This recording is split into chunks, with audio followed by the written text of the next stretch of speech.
تو یہ بات ہے، جب انسان کو خود اپنے مفادات کے حوالے سے کہیں ضرر پہنچتی ہے تو پھر انسان کو باتیں سمجھ آ جاتی ہیں. تو عہد پورا کرنا ہوتا ہے، یہ ایک فوجی کا عہد ہے. اسی طریقے سے ایک پولیٹیشین کا عہد ہے، جب وہ حلف اٹھاتا ہے.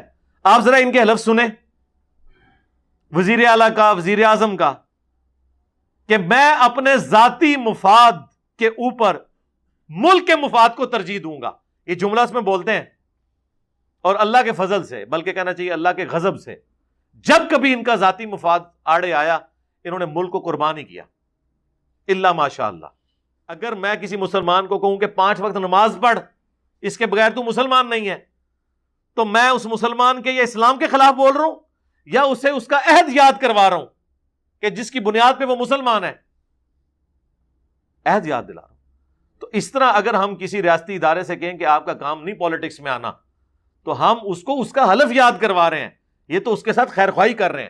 اس طرح کی جتنی باتیں ہیں ان کے بارے میں وہ ایک کامن حدیث ہے ترمذی میں. حسن ابن علی کہتے ہیں مجھے نبی علیہ السلام نے وصیت کی تھی کہ جو چیز تمہیں شک میں ڈال دے تم اسے چھوڑ دو. سچائی اطمینان عطا کرتی ہے اور جو جھوٹ ہے وہ بے سکونی انسان کو دیتا ہے. اس کے اوپر بعض اوقات لوگ وسوسے کا شکار ہوتے ہیں کہ جی یہ کون سا قرآن حدیث کا مسئلہ ہے کہ ہم نے کسی کے ساتھ عہد کیا تو توڑ دیا، یا کسی ہم نے امپلائر کے ساتھ ایک امپلائی کا یعنی روزگار دینے والے کے ساتھ ایک ملازم شخص کا کوئی معاہدہ تھا کہ بھئی تم نے پارٹ ٹائم دوسری نوکری نہیں کرنی. جس طرح سرکاری جاب میں یہی ہے کہ آپ پارٹ ٹائم کوئی نوکری نہیں کر سکتے. اب 24 گھنٹے سرکار کے ملازم ہیں، اگرچہ 8 گھنٹے آپ دیتے ہیں. آفیسرز تو ایٹ لیسٹ پارٹ ٹائم بھی آن ڈیوٹی ہر وقت بلائے جا سکتے ہیں. ہمارے جو ایٹ لیسٹ جو ڈیفنس کی آرگنائزیشنز ہیں ان کے تو جو کارڈز ہیں ان کے اوپر لکھا ہوتا ہے اسینشل سروسز.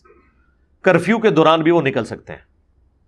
ظاہر جنگ میں کرفیو لگا ہوا ہے، اور ڈیفنس سے ریلیٹڈ جتنے لوگ ہیں جنہوں نے اسلحہ چلانا ہے یا ان چیزوں کو دیکھتے ہیں تو ان کا تو گھروں سے نکلنا مجبوری ہے. تو ہمارے کارڈز کے اوپر بھی یہ لکھا ہوتا ہے، چاہے ہم ڈیوٹی پہ ہوں چاہے ہم ریٹائرمنٹ لے لیں، وہ کارڈ اسی طریقے سے ویلڈ ہوتا ہے. اسینشل سروسز ہیں، ضروری سروسز ہیں، دینی پڑ جاتی ہے. تو اب گورنمنٹ ملازم پارٹ ٹائم جاب نہیں کر سکتا، ہاں ریٹائرمنٹ کے بعد کر سکتا ہے، ڈیورنگ جاب نہیں کر سکتا. تو اب وہ جو اس طریقے سے کر رہا ہے وہ حرام کر رہا ہے. البتہ بعض اوقات ہمارے آفیسز میں جس طرح یہ ہے کہ پارٹ ٹائم آپ جاب کر سکتے ہیں اگر آپ ٹیچر ہیں، لیکن 33% اپنی انکم کا گورنمنٹ کے کھاتے میں شامل کریں گے. تو ہمارے کئی ساتھ کے لوگ تھے جو یونیورسٹیز میں لیکچرز دیتے تھے، اس سے جو ان کو انکم ہوتی تھی اس کا 33% گورنمنٹ کے فنڈ میں اور باقی وہ اپنی جیب میں ڈالتے تھے. لیکن وہ ہوتا پارٹ ٹائم تھا، یہ نہیں تھا کہ وہ دفتر کی ڈیوٹیاں جو ہیں اس کے اندر جو ہے وہ کمپرومائز ہو رہی ہوں، نہیں. تو یہ معاملات الگ ہیں. تو ان ساری باتوں کے اوپر یہ کہنا کہ یہ کوئی قرآن و حدیث نہیں، سرکار قرآن و حدیث ہے. سورہ بنی اسرائیل میں جو اللہ تعالیٰ نے 10 کمانڈمنٹس نازل فرمائی ہیں ان میں سے ایک کمانڈ یہ ہے وَأَوْفُوا بِالْعَهْدِ، اور عہد کو پورا کرو، بے شک عہد کے بارے میں تم سے سوال ہوگا قیامت کے دن. اور مسند احمد کی حدیث کہ نبی صلی اللہ علیہ وآلہ وسلم نے فرمایا جو شخص اپنا عہد پورا نہیں کرتا اس کا کوئی دین نہیں ہے. اور بخاری اور مسلم دونوں میں حدیث کہ منافق کی 4 نشانیاں، چاروں پائی جاتی ہوں تو پکا منافق ہے، ایک بھی پائی جاتی ہو تو کسی نہ کسی درجے نفاق کے اوپر وہ ہے. اس میں بات کرے گا تو جھوٹ بولے گا، عہد کرے گا توڑ دے گا، جھگڑا ہوگا تو گالی گلوچ کے اوپر اتر آئے گا. اور یہ آپ کو اکثر لوگوں میں نظر آتا ہے، لیکن ہم انہیں کیا کہتے ہیں؟ یہ اعتقاداً منافق نہیں ہے، یہ عملاً منافق ہے. عقیدے میں یہ لوگ مسلمان ہی ہیں. تو اس میں ایک یہ چیز بھی ہے کہ عہد کرے گا توڑ دے گا. یہ آپ کو ہمارے حکومتی اداروں کے اندر بھی چیزیں نظر آئیں گی، ہمارے پولیٹیشنز بھی نظر آئیں گی، عام مسلمان میں بھی نظر آئیں گی کہ وہ عہد کرتے ہیں، ایفیڈیوٹ لکھ کے دیتے ہیں لیکن اسے توڑ دیتے ہیں اور پھر کہتے ہیں کہ قرآن حدیث تو نہیں ہے. سرکار قرآن حدیث ہی ہے. قرآن حدیث جب آپ کو کہہ رہا ہے کہ آپ نے عہد نہیں توڑنا، اور عہد توڑنے کے لیے یہ نہیں ہوتا کہ میں وعدہ کرتا ہوں. لوگ یہ بھی سمجھتے ہیں جی میں نے آپ سے کہا ضرور تھا، وعدہ نہیں کیا تھا. پتہ نہیں کتوں گل کٹی ہے. بھئی جب میں آپ سے کہتا ہوں کہ میں منگل کے دن فلاں جگہ پہ آپ سے فلاں جگہ ملوں گا تو اس کا مطلب ہے میں نے آپ سے وعدہ کیا. یہ جو آپ بعد میں بکواسیات ارشاد فرماتے ہیں نا کہ میں نے وعدہ نہیں کہا تھا صرف کہا تھا، یہ اس ٹائم آپ ارشاد فرما لینا کہ جی میں منگل والے دن وہاں آؤں گا لیکن میں وعدہ نہیں کرتا، تو اگلا بندہ آپ کو کہے گا یار خدا دا نہ آئی ہو مروانا نہیں منو، یا آپ نہ مر جائیں پہنچنا ہی نہیں تو وارنٹ نکل جان کے نہیں۔ اب ہمارے کئی دفعہ کیسز چل رہے تھے، حالانکہ ہم وکٹم خود ہیں، آپ کو پتا ہے وہ سمن جب نکلتے ہیں نا، 2 دفعہ مرڈر اٹیمپٹ ہوئی ہے تو اس کے جب سمن نکلتے تھے وہ 1-1.5 سال تک تو گواہی ہی نہیں پڑی، الٹیمیٹلی خیر وہاں تک نوبت نہیں، ہم نے معاف کر دیا تھا، دوسرا کیس بھی چل رہا ہے۔ تو اب وہ جس نے جرم کیا ہے اس کے تو سمن نکلتے ہی نکلتے تھے، اور میرے اور عثمان بھائی کے بھی نکلتے تھے کیونکہ یہ گواہ تھے بیچ میں، تو جتنی فکر اس کو ہوتی تھی کورٹ میں پیش ہونے کی ہمیں بھی ہوتی تھی۔ دیکھیں ہم ایک طرف مظلوم، اوپر سے اگر ہم وہاں پہ حاضری پہ نہ پہنچ سکے تو ہمارے بھی وارنٹ نکل جاتے تھے کہ آپ عدالت کے سامنے پیش نہیں ہوئے۔ ظاہر قانون تو اندھا ہوتا ہے نا، قانون تو ایسا ہے نا۔ تو پھر جب یہ بات کی جائے گی، اب میں عثمان بھائی کو رات کو فون کر رہا ہوں، جی عثمان بھائی صبح تاریخ ہے جی پہنچنا ہے، اب عثمان بھائی مجھے کہتے ہیں ٹھیک ہے جی میں 8 بجے وہاں پہنچ جاؤں گا، اور یہ 8 بجے نہ پہنچے، ان کے وارنٹ نکل جائیں اور یہ مجھے کہیں کہ جناب میں نے یہ کہا تھا آؤں گا، میں نے یہ تو نہیں کہا تھا، میں نے وعدہ کیا ہے۔ سرکار یہ وعدہ ہی ہوتا ہے۔ یہی بات اگر مجھے وہ رات کو کرے کہ میں 8 بجے کوشش کروں گا لیکن میں کوئی پکی بات نہیں کرتا میں نہیں پہنچوں گا، میں کہوں گا پھر ٹھیک ہے وہ سنتری لین گے تو آپ بھائی۔ تو یہ ساری باتیں بعد میں لوگ کرتے ہیں، یہ پہلے کرنی ہوتی ہیں۔ جب آپ کسی کو زبان دے دیتے ہیں نا، پھر زبان سے آپ نے پیچھے نہیں ہٹنا ہوتا، یہ ذہن میں رکھیں۔ وہ پھر دین ہوتا ہے، پھر یہ نہیں کہا جاتا کہ یہ جناب قرآن حدیث تو نہیں ہے، یہ تو آئین ہی ہے، اسے ہم نے ردی کی ٹوکری میں پھینک دیا تو کیا ہوا؟ بھائی جب آپ نے آئین کی وفاداری کا حلف اٹھا لیا نا کاکول اکیڈمی میں کہ میں سیاست میں حصہ نہیں لوں گا، تو اب کسی فوجی کا کام یہ نہیں ہے کہ وہ پالیٹکس میں حصہ لے اپنی جاب کے دوران۔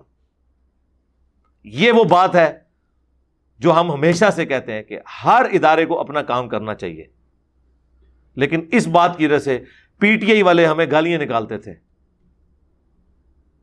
کہ جی آپ اداروں کے خلاف بولتے ہیں۔ اداروں کے خلاف نہیں، اداروں کے حق میں بول رہے ہیں۔ اگر میں کسی مسلمان کو کہوں کہ 5 وقت نماز پڑھ، اس کے بغیر تو مسلمان نہیں ہے، تو میں اس مسلمان کے یا اسلام کے خلاف بول رہا ہوں یا اسے اس کا عہد یاد کروا رہا ہوں کہ جس کی بنیاد پہ وہ مسلمان ہے، عہد یاد دلا رہا ہوں۔ تو اس طرح اگر ہم کسی ریاستی ادارے سے کہیں کہ آپ کا کام نہیں پالیٹکس میں آنا، تو ہم اس کو اس کا حلف یاد کروا رہے ہیں، یہ تو اس کے ساتھ خیر خواہی کر رہے ہیں۔ تو اب پی ٹی آئی والوں کو بھی سمجھ آ گئی ہے، اب وہ ہمارا ویژن آگے لے کے چل رہے ہیں۔ عمران خان صاحب اس وقت ہمارا ویژن آگے لے کے چل رہے ہیں۔ یہ ہم نے بات اس وقت کی تھی کہ ایسا نہیں ہونا چاہیے، لیکن اس وقت وہ ان کی فیور میں ریاستی ادارے کام کرتے تھے ان کی حکومت کو مضبوط کرنے کے لیے، تو انہیں اچھا لگتا تھا۔ آج وہ کہتے ہیں نہیں نیوٹرل تو جانور ہوتا ہے، پھر کبھی کہتے ہیں آپ نیوٹرل ہی رہیں، ٹھیک ہے، اور مجھے اپنا کام دکھانے دیں۔ تو یہ بات ہے، جب انسان کو خود اپنے مفادات کے حوالے سے کہیں ضرر پہنچتی ہے تو پھر انسان کو باتیں سمجھ آ جاتی ہیں۔ تو عہد پورا کرنا ہوتا ہے، یہ ایک فوجی کا عہد ہے، اسی طریقے سے ایک پولیٹیشین کا عہد ہے۔ جب وہ حلف اٹھاتا ہے، آپ ذرا ان کے حلف سنیں، وزیر اعلیٰ کا، وزیر اعظم کا، کہ میں اپنے ذاتی مفاد کے اوپر ملک کے مفاد کو ترجیح دوں گا، یہ جملہ اس میں بولتے ہیں، اور اللہ کے فضل سے، بلکہ کہنا چاہیے اللہ کے غضب سے، جب کبھی ان کا ذاتی مفاد آڑے آیا انہوں نے ملک کو قربان ہی کیا، الا ماشاء اللہ۔ ہمیشہ نہیں ایسے ہوا، کبھی کبھار واقعی لوگ دلیری سے کھڑے بھی ہوئے ہیں، ایبسولوٹلی ناٹ کہہ کے۔ اور ایبسولوٹلی ناٹ جو ہے نا وہ صرف عمران خان صاحب نے نہیں کہا، وہ بھی ایسی بات کے اوپر جو ان سے کہی نہیں گئی تھی، صرف ایک انٹرویو میں پوچھی گئی، بعد میں انہوں نے خیر مان لیا کہ میں نے، مجھ سے اڈے نہیں مانگے گئے تھے، وہ تو انٹرویو میں بات ہوئی تھی۔ تو اس سے پہلے بے نظیر نے بھی ایبسولوٹلی ناٹ کہا، پاکستان کا سارا میزائل پروگرام اس کا صدقہ جاریہ بے نظیر کے حق میں ہے، اس نے اپنی لائف سٹیک پہ لگا کے یہ سارے معاملات کیے۔ اب چونکہ میرا تعلق ایک سینسٹیو آرگنائزیشن سے، اس لیے میں اس سے آگے ڈسکلوز نہیں کر سکتا، البتہ نیٹ کے اوپر وہ پوری تفصیلات موجود ہیں کس طریقے سے پاکستان میں ٹیکنالوجی ٹرانسفر ہوئی ہے. اسی طریقے سے اس سے پہلے نواز شریف صاحب نے جب اٹامک بلاسٹ کیے تھے اس وقت انہوں نے بھی امریکہ کو ایبسولوٹلی ناٹ کہا. اس سے پہلے ضیاء الحق صاحب نے بھی, اس سے پہلے ذوالفقار علی بھٹو جنہوں نے بنیاد رکھی. ہر بندے میں خوبیاں اور خامیاں موجود ہوتی ہیں, لیکن اوور آل ہم نے دیکھا ہے کہ زیادہ تر ہمارے لیڈرز چاہے ریاستی اداروں میں ہیں چاہے پولیٹیشنز میں ہیں, انہوں نے اپنے ذاتی مفادات کو ترجیح دی ہے حکومت اور عوام کے مفادات کے اعتبار سے. حالانکہ وہ اپنے حلف میں وہ یہ بات نہیں کر رہے ہوتے, بالکل اس کے الٹ بات کر رہے ہوتے ہیں, اور عمل جو ہے وہ کچھ اور کر رہے ہوتے ہیں, اور پھر اینڈ پہ کہتے ہیں وہ قرآن حدیث تو نہیں تھا. یار جب آپ نے ڈکلیئر کیا تھا کہ میں پرائم منسٹر ہاؤس کو یونیورسٹی بنا رہا ہوں, تو آج اگر میں آپ سے پوچھتا ہوں کہ کوئی ایک اسٹوڈنٹ بھی پڑھ کے فارغ ہوا ہے وہاں سے, تو آگے سے آپ سیکھ پاؤ گے نہیں میں یہ قرآن و حدیث تو نہیں تھا. یار ہم تو آپ کو اپنا لیڈر مان رہے تھے نا کہ 3.5 سال میں ایک بیچ تو فارغ ہوا ہوگا. یہ صرف علامتی آپ نے ڈکلیئر کیا. گورنر ہاؤس گرا کے آپ نے وہ بچوں کے کھیلنے کے وہاں پہ گراؤنڈ بنانے تھے, کوئی ایک گراؤنڈ بنایا. کل میں سن رہا تھا وہ پرائم منسٹر صاحب ایکس ہمارے دیر میں تھے, وہاں وہ کہہ رہے تھے کہ میں وزیر اعلیٰ سے کہتا ہوں یہ پہاڑ گرا کے نا یہاں ایک کھیلنے کے لیے گراؤنڈ بنائے. سرکار 3.5 سال آپ رہے ہیں, کتنے گراؤنڈ آپ نے بنائے ہیں؟ اب تو آپ رہے بھی نہیں ہیں, پھر آپ کو وہی گراؤنڈ یاد آنا شروع ہو گئے ہیں. تو وہی بات ہے کہ آپ دعوے ضرور کرتے ہیں لیکن اس کے اوپر آپ عمل نہیں کرتے. یہ جب ہمارے یہ موجودہ پرائم منسٹر صاحب شہباز شریف صاحب کے پی میں گئے اور وہاں انہوں نے اناؤنسمنٹ کی ہے کہ جی کل تک اگر آٹا سستا نہ ہوا تو میں اپنے کپڑے بیچوں گا. تو ہمیں تو نہیں, ہم نے تو وہ خریدنے تھے کپڑے. خیر ہم تو خرید بھی نہیں سکتے, وہ تو ملک ریاض صاحب ہی خرید سکتے ہیں کہ وہ کسی پرائم منسٹر کی قمیض یا پینٹ کی جو قیمت کروڑوں میں لگا دیں. تو وہ ہمیں سامنے نظر تو کوئی نہیں آیا. باتیں دعوے اور جملے سنے آپ, پریکٹیکلی کوئی عمل نہیں ہوتا. تو جب ہم اس طرح کی باتیں کرتے ہیں لوگ کہتے ہیں کہ اپنے عہد کی جو پاسداری ہے کوئی قرآن و حدیث تو نہیں ہے نا, قرآن و حدیث ہی ہے. قرآن و حدیث نے اب جنرل بات کر دی تو سب کچھ اس میں کور ہو گیا.